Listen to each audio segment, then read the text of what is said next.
I gotta tell you, Dan, happy to hear that music. That's your jam. That's my jam. Yeah, today is Tuesday. We're back on Tuesday. Tuesday is the day for politics here on the Common Good podcast. I'm Robb Ryerse alongside Dan Deitrich, and we're here to talk some politics with you today, to talk about news of the day and to think about that news from its implications for our political system, and also what it means in light of goodness and common goodness in the world.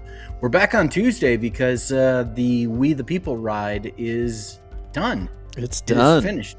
Dan, you were crossing the finish line. Yeah. A little over a week ago, huh? Yeah. Flew down there and joined up with the ride in Florida and did the last, 85, 90 miles. And, rode those bikes right into the ocean. Nice. That's fantastic. I'm sure that when our fearless leader Doug Padgett is back, which I probably will be next week, we'll have a lot to talk about and hear the stories that have been collected from that experience, and really kind of an amazing thing and a really kind of wonderful thing. Well, Dan, today we're gonna talk some politics. There's stuff going on in the world. It's a holiday. Plenty week, to talk about. Yeah. Yeah, the news isn't taking a holiday. So let's jump into it. Dan, what do you got for us today? The holiday weekend's coming up, and with all the travel, everyone's worried about gas prices. They've been going up. And what are the gas prices where you live right now? We're in the low threes right now. I think 309, something like that. Yeah, I'm like 318 I saw today. But like a week ago, it was like high threes. And you see in like San Francisco where it's like $5 a gallon. So it's crazy depending on where you live. But Biden is attempting to do something about it. He just tapped the oil reserves, trying to bring down those gas prices. And what do you think about this use of presidential power to influence gas prices here? Is there any reason that Republicans can be mad about this? Oh, absolutely. It's something Joe Biden did, so of course Republicans are going to be mad about it. Gas prices are an interesting thing to me for a number of reasons. One, I just always find it amusing that like the people who will drive all over town to get, gas that's 3 cents cheaper. And then, you think, how many gallons of gas can you put in your gas tank? 15? So you just ran all over town to save 45 cents? It's just, come on. Yeah. Like gas prices is one of those things that people obsess about. And even when it doesn't always make a lot of sense. And something that I don't think makes a lot of sense is the way in which gas prices affect presidential approval. For whatever reason, if gas prices are down, people think, oh, the president's doing a good job. And if gas prices are up, people think, oh, there's something going on with the president, he's failing. And with this inflation narrative that has come out lately, and we keep hearing every, inflation, it seems to be like the mantra that the news media is glommed onto, which really makes me want to have a conversation with our friend Fadl Kaboub about inflation, and maybe we'll try to make that happen real soon. But I think like part of me thinks, oh yeah, well, inflation, like the price of everything is up a little bit right now. And I think, gas prices fluctuate. I remember, I retired from pastoral ministry this past Sunday, just a couple of days ago. And so I was doing a little bit of a retrospective from 2006, because that was the year we started our church. And so I was, thinking about everything that happened in 2006, and, Pluto not being a planet anymore, or, Twitter being born, all this kind of stuff. And one of the things as I was kind of doing this research about everything that happened in 2006, 15 years ago, one of the things I noticed was that gas prices in 2006 were $3.03 was the national average. I'm like, so my gas prices now 15 years later are $3.09. It's like, Yeah. come on, like, this is like, come on. But everybody's freaking out about it. And so, this is not something new. The president tapping the oil reserves to try to bring down prices. It's a supply and demand thing. You increase supply, it's going to bring down prices. I don't know. It's one of those. It's one of those things I don't care very much about, but I do understand that there's political implications. I tend to think that there are bigger forces at play than anything that the president could have an impact on with the oil reserves. Everything from oil companies and what they're doing in terms of environmental impact and the hurricane season and what that has done to oil refineries. We've got instability in the Middle East where so much of the oil is pumped out of the ground. I mean, there's so many different factors that go into it. I don't think I'm not sure that tapping the oil reserves is going to make that much of a difference. Hopefully it does, because I'm rooting for Joe Biden, but I don't know. Yeah. But if it comes down, say it comes down 5 cents a gallon, great. You just saved 75 cents. Right. It does seem like one of those things where if it's bad, the president takes the hit, and if it's good, it was other factors that brought the prices down. But Joe Biden's trying to get some things done. They passed the infrastructure bill, which was big. Yeah. Still working on this Build Back Better bill. So many B's. It's just the worst. I mean, listen. Just from a marketing perspective, it's just the worst slogan ever. It's just awful. And, what's really interesting to me now, though, is that, the progressives in Congress, the so-called squad with AOC and Cori Bush and Jamal Bowman and Rashida Tlaib and others that are part of that group, they've really adopted the Build Back Better agenda as their own and saying, hey, we're trying to defend the president's agenda. We're trying to push what the president wants. And they're becoming like the standard bearers of this idea of Build Back Better. And with the infrastructure bill being passed, these squad members voted against the infrastructure bill because they had been promised by Nancy Pelosi that these two bills would go together and they'd have the chance to vote on the Build Back Better Act before the infrastructure bill. And since Nancy Pelosi broke her promise, they voted against the bill. Doesn't mean that they were against it. They're not. They actually, were all very much for it, but there was an agreement in place about these two bills going together. Mm-hmm. Now that the infrastructure bill is passed, thankfully, Nancy Pelosi and the folks in the House are passing the Build Back Better Act, and it's going to head to the Senate now.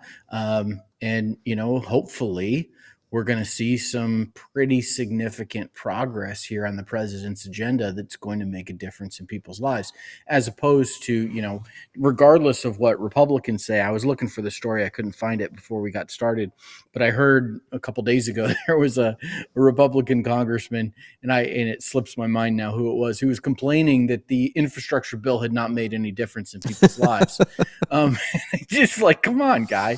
Like, the president signed it 3 days ago. It's going to take a little bit of time. Nope, it's not working. Yeah. I'm not seeing any results. Immediate failure. It's just ridiculous. But I am curious, all these Republicans that voted against it, how are they going to play this when really good things happen for their states and communities? They were against all of it. Yeah, they're going to show up at the ribbon cuttings and, and glad hand and hopefully, hope that people have short memories. That's, Now, I live here in Arkansas where all four of our Congress people voted against it. Both of our senators voted against the infrastructure bill. So we were, an 0-6. And Arkansas stands to get $5 billion in money to help our roads and other infrastructure, which we desperately need as a state.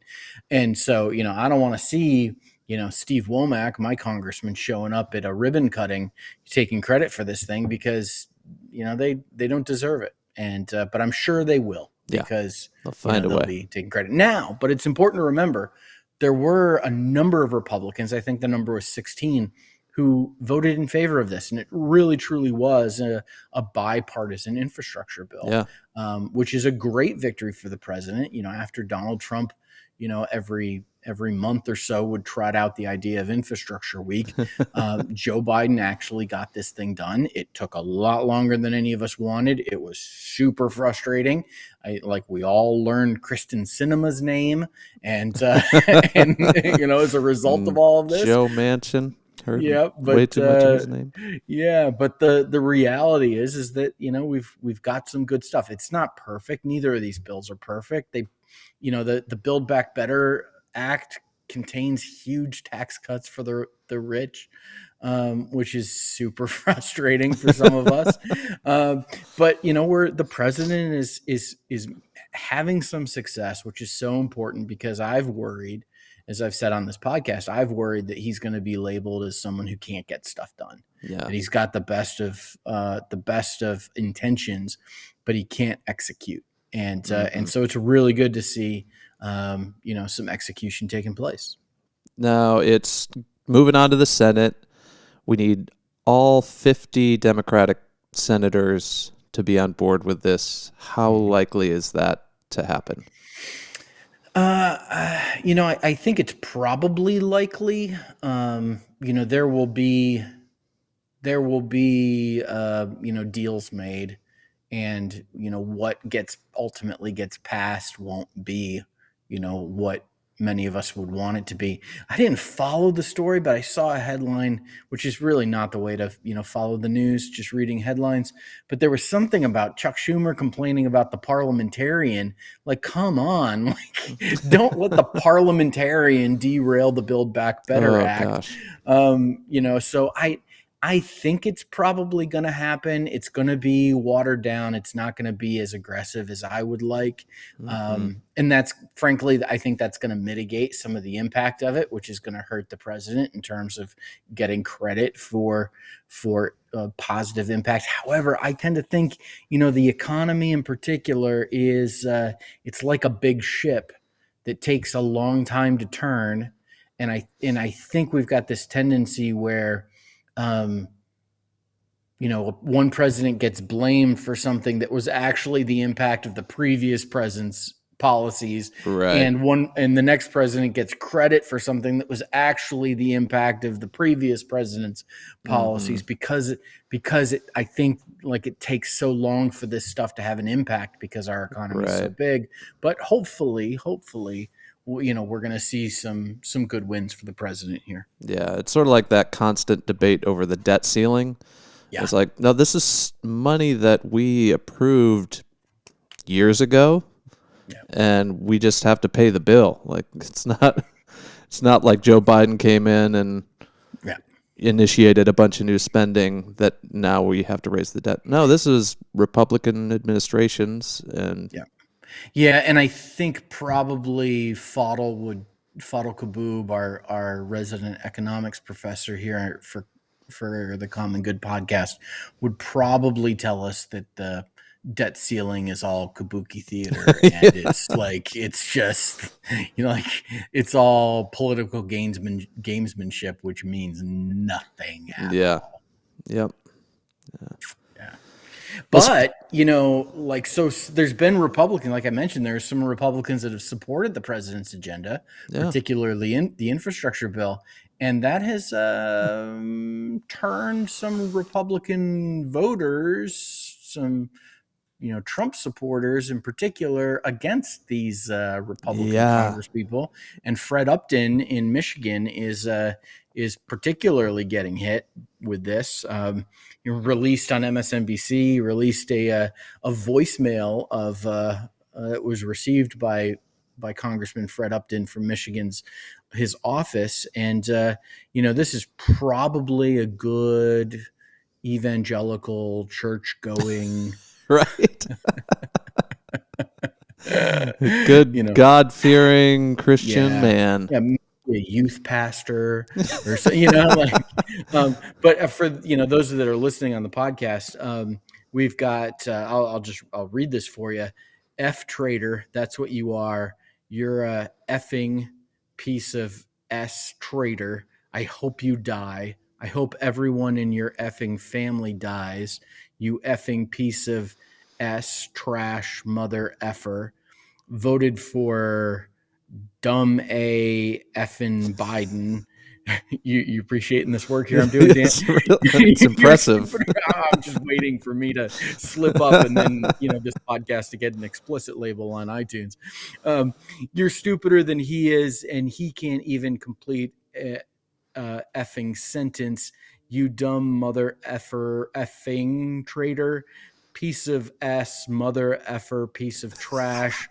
I hope you effing die. I hope your effing family dies. I hope everyone in your effing staff dies. I'm laughing, but it's just completely insane and terrifying at the same time. Okay. So, Dan, you and I both have at times been out in public giving some criticism to the conservative and Republican loyalty of evangelical Christianity. You put out a song that went viral called "Hymn for the 81%," which is amazing. I wrote a couple of pieces for time.com and urging evangelicals to vote for whoever the Democratic nominee was.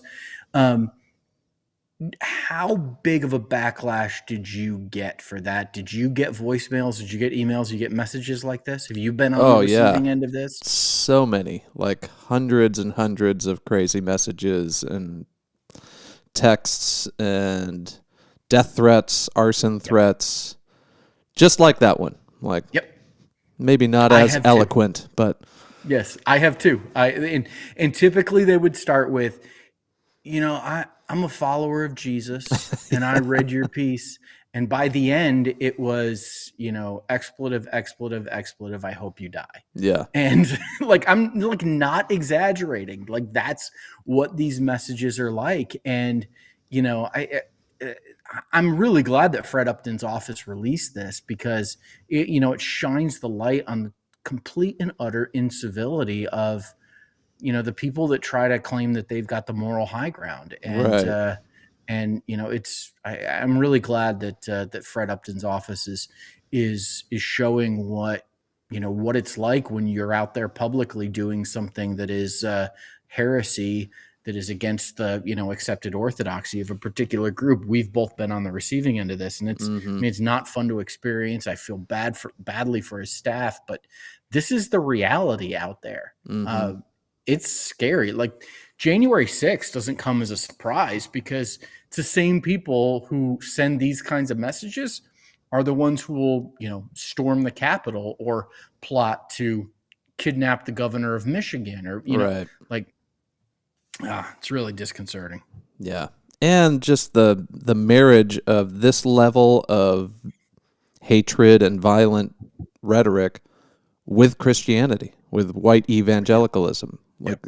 They're so intertwined, and if you're doing this for God, you get a pass on all the other things Jesus said about loving your enemies. So yes, precisely. And included in this, I wish I could just say, okay, these are just fringe. This is just some crazy person in his mom's basement. The reality is like this kind of stuff is everywhere, including within the halls of Congress itself. Yeah.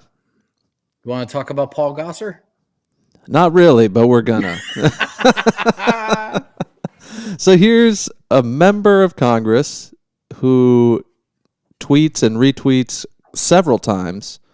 I haven't watched it, but a graphic anime video showing him attacking Representative Ocasio-Cortez and sort of joking. It's always a joke in hindsight when they're called out for it. It's a joke. But to use violent imagery against a fellow member of Congress, that seems like a basic thing that everyone should be against. And surprisingly, in this case, he was censured, which is, I guess, sort of like a slap on the wrist for a congressperson. But again, it just gets back to like this violent rhetoric and imagery gets ramped up, and then people take it too far in real life, and you get a January 6th insurrection. Yeah.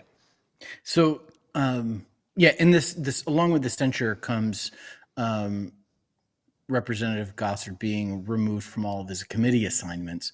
So he's the second Trump-supporting Republican congressperson in this Congress to be removed from committee assignments, which is kind of interesting. Listen, this is one that really, like, I honestly can't think about this one too much because it will really mess with me.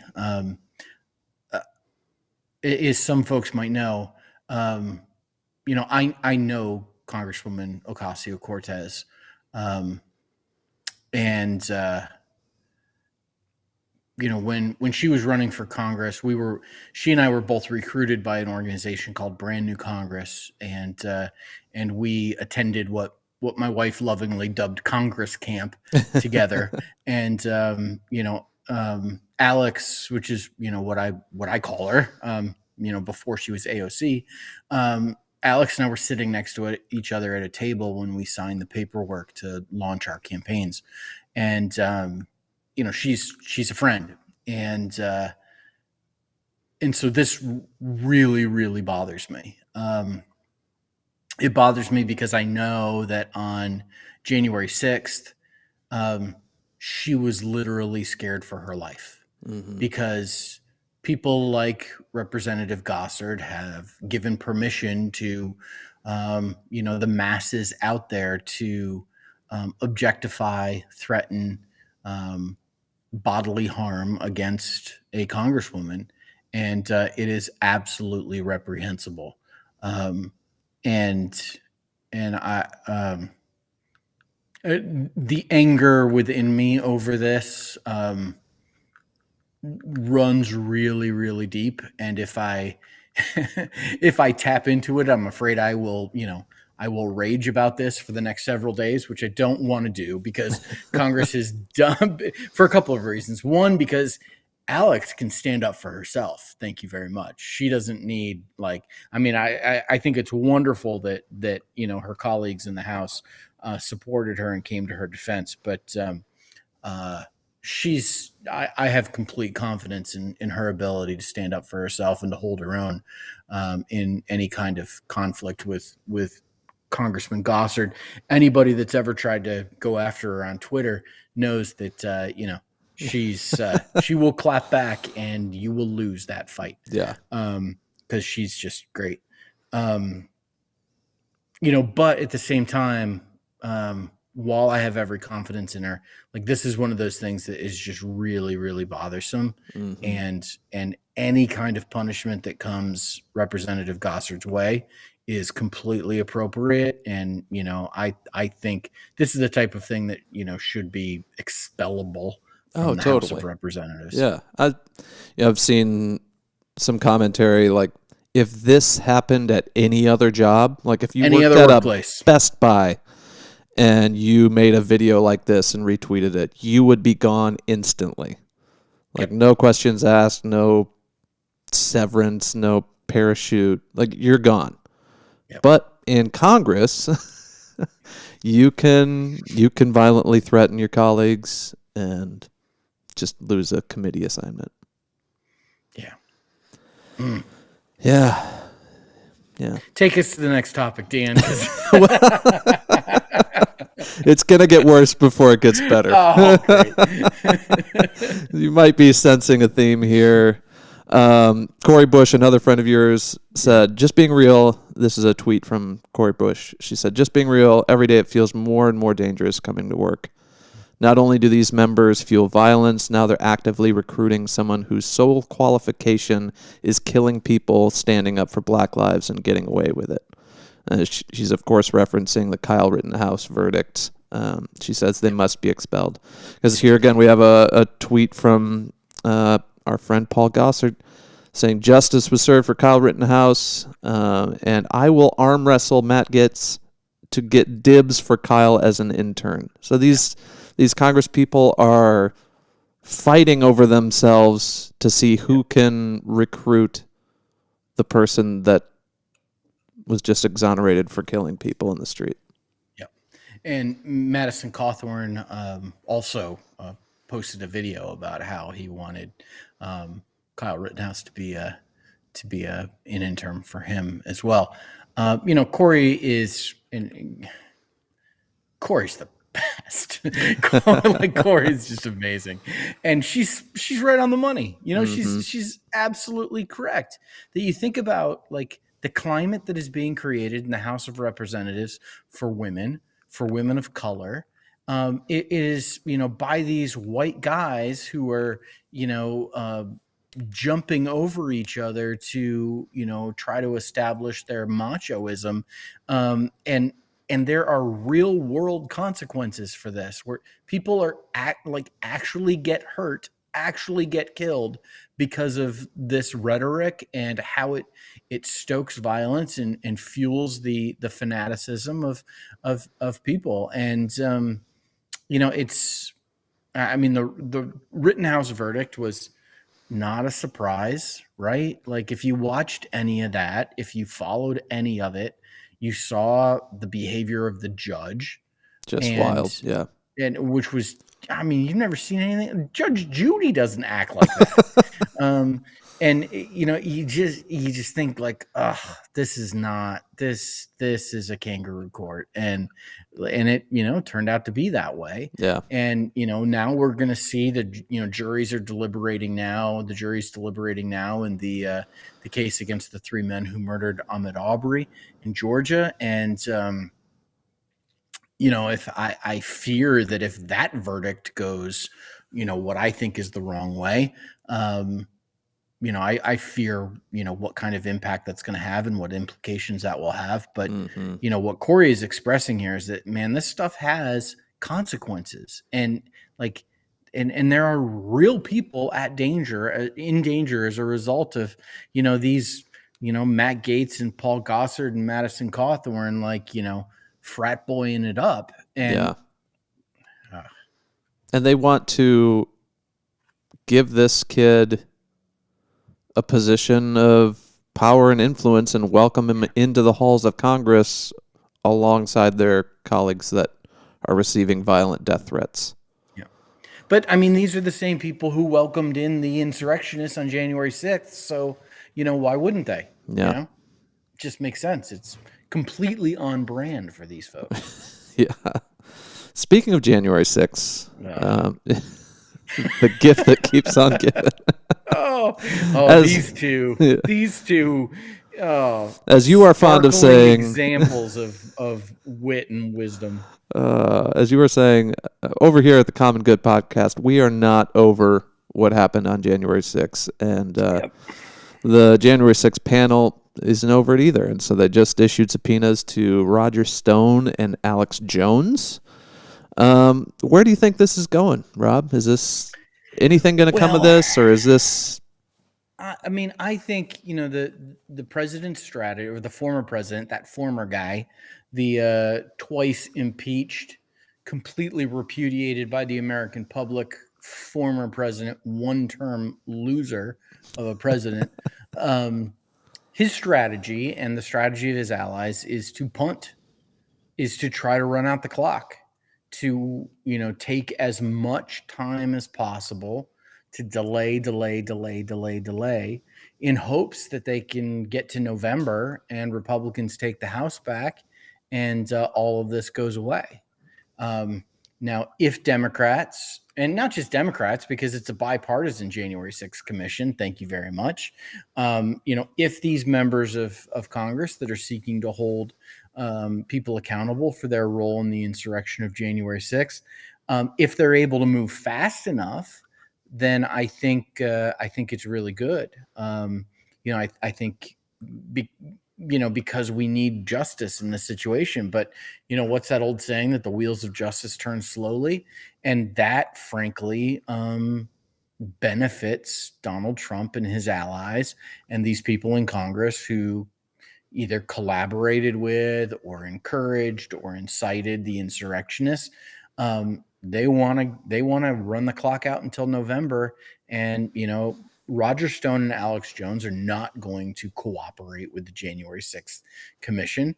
They're going to punt. They're going to try to be in sync with the former president's strategy and try to run this thing out in hopes of everybody getting off scot-free. And frankly, that's probably what's going to happen. As frustrating as that is, that's probably what's going to happen. What do you think, Dan?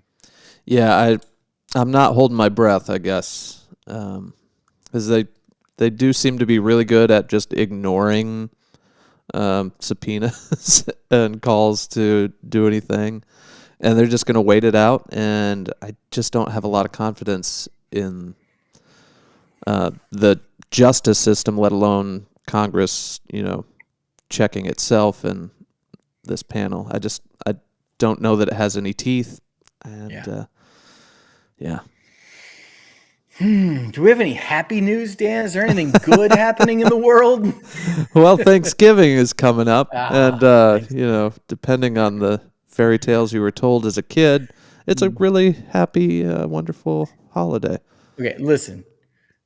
I have completely deconstructed, my understanding of what Thanksgiving is all about.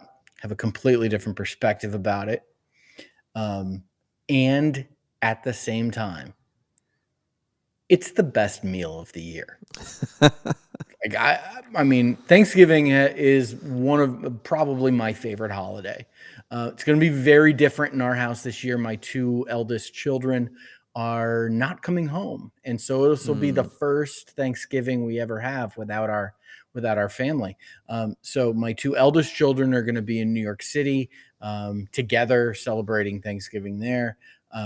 Then my next child is been invited to her boyfriend's grandparents' house to celebrate Thanksgiving there. Big So, step. yeah. And so I keep saying to Vanessa, my wife, we've got a 7-year-old. I'm like, at this rate, like, I'm afraid I'm going to get a rotisserie chicken from Walmart as like for Thanksgiving this year. And I'm not okay with that because I love it. But it is a super stressful holiday.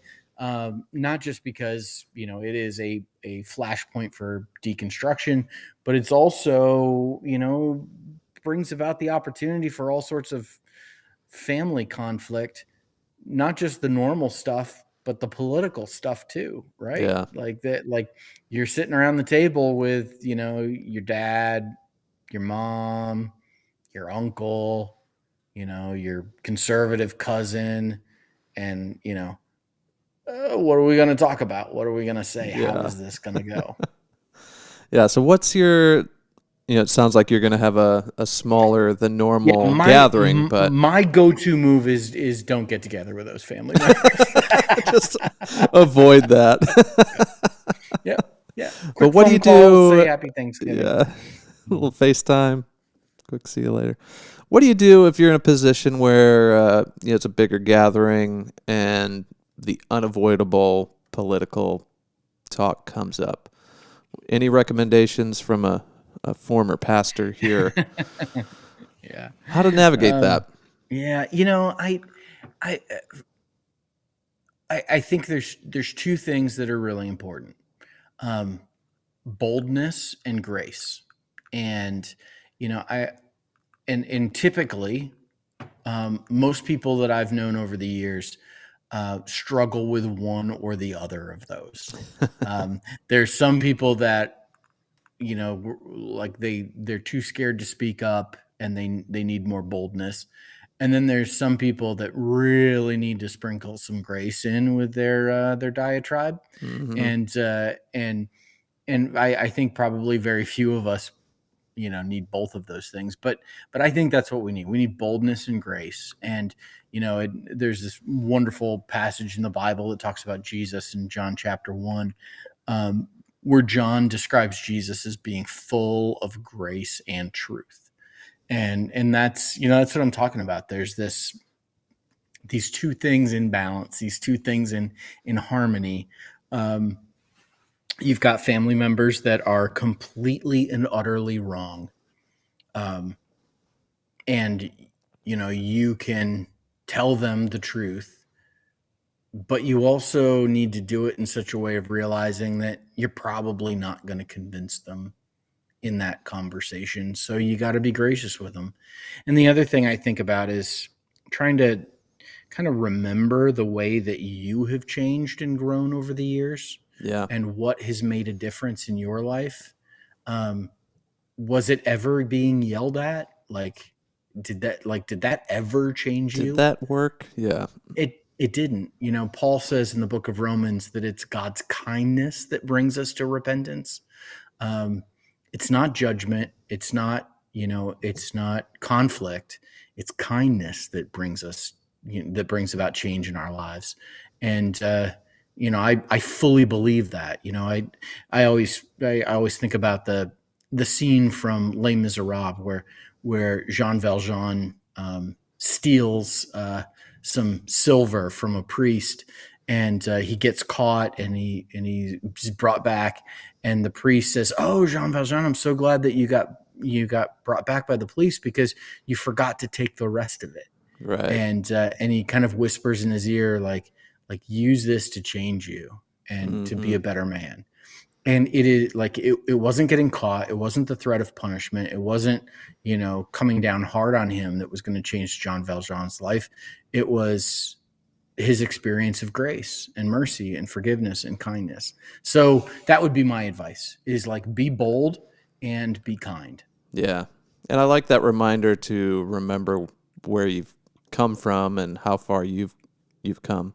For those of us who, grew up more conservative, more Republican, and now find ourselves on the more liberal, progressive, whatever label you want to put on it, end of the spectrum, we haven't always been here. We haven't always been right. There's a good chance we're not right about everything right now. And so to hold that in mind as we're having these conversations, I think is a really good reminder.